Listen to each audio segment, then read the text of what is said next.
just got out of the way, right? Yeah, but check that. Yeah, you can step out of the way more though. I want you to, for sure. My name is Jesse Bongfeldt. I was born and raised in Kenora, and I grew up to start and run my own business here. And I am a mixed martial artist. I've fought in the cage for years, and I'm also a coach. When I was younger, I lived up on the top of Barsky's Hill in Kenora, and it was just up the hill from our local judo club. And my mom never wanted me involved in any combat sports, but for whatever reason, my inclination was to go the opposite direction. So I would often sneak out.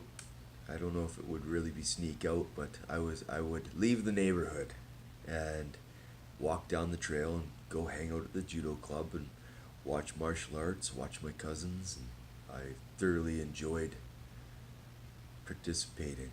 Actually, I wasn't allowed to participate. I was sitting on the sidelines watching is really what was going on.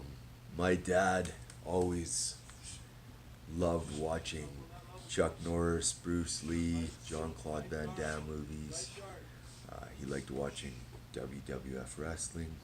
Looking back on it, I think it's more the memories of watching it with him that I like. I think his influence is in his work ethic.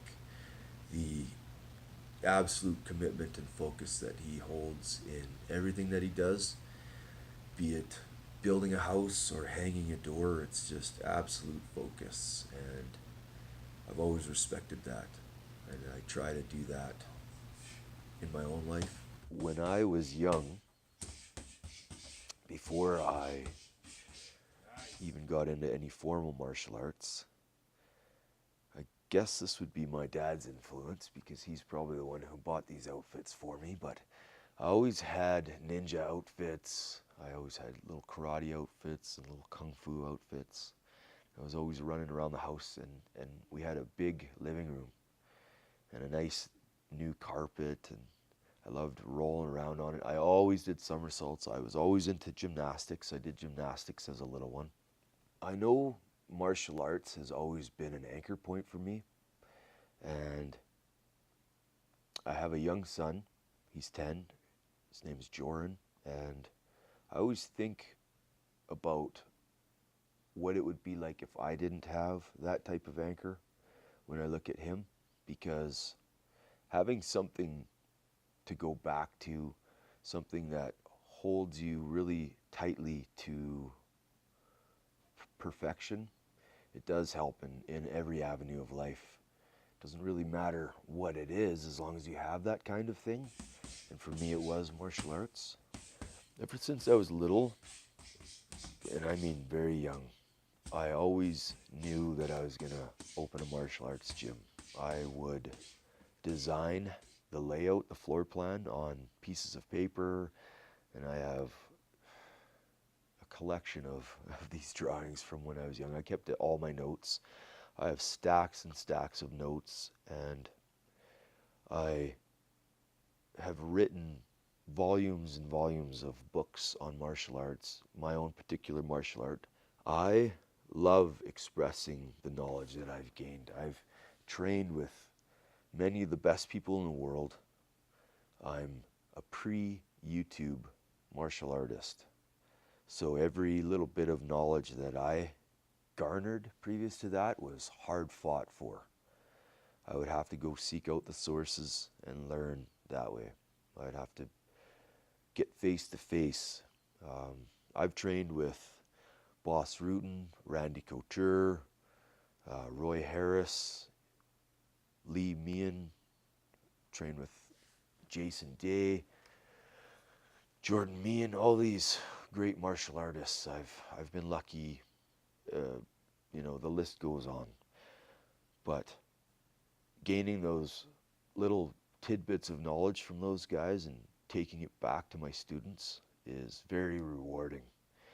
I always encourage my students to go out and seek out knowledge and bring it back home. We live in a fairly isolated area, so I see no point in attempting to isolate my students You know, a lot of schools are very closed-minded in that sense. They don't want you training anywhere else, but my goal is to get them to train everywhere and bring it all back home. And I like to learn from my students. I like to have them teach once they've achieved a certain level, because there's so many different avenues of martial arts to explore.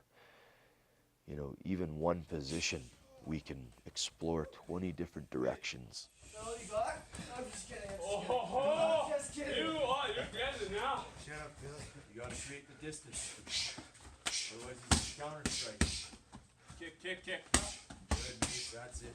Good. Lead them in. Now shove them away and get your distance. Everybody does martial arts for different reasons. It could be for fitness, it could be for self-defense, it could be for competition. Some people just like repping the moves. They have an affinity for detail and technique. So whatever the reason, I do respect the fact that not everybody who comes through my door is here to fight. A lot of them are there for whatever their own reason is. And there was a point in time where, when I was younger, I thought I was only learning how to fight. And I kind of became disappointed with what it was that I was doing, because I viewed it at the time as just learning how to hurt people. So I quit for probably about 9 months. It was the only time I ever stopped training in my life.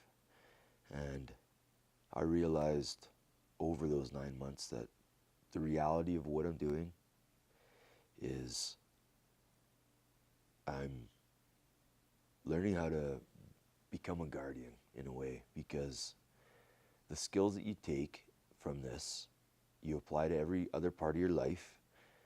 You're in a situation perhaps where somebody you love needs saving or needs to be kept safe. You are in a situation maybe where somebody needs to step up and assert some dominance and smooth a situation out with verbal judo.